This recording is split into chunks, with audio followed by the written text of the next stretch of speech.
If you've been told your air conditioning system is obsolete and can no longer be serviced because it uses R22 refrigerant, you need to watch this video.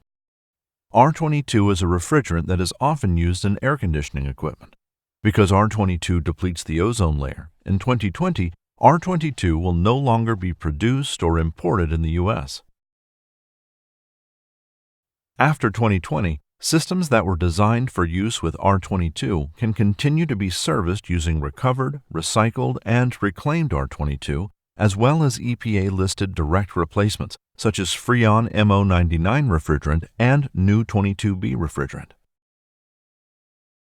For more information on the phase-out of R22, go to the URL below to view and download the EPA's brochure.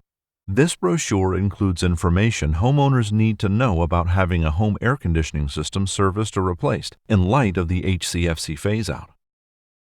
This has been a public service announcement from your friends at Chemours. For more support in North America, call the Chemours toll-free Tech-to-Tech line at 866-433-8324.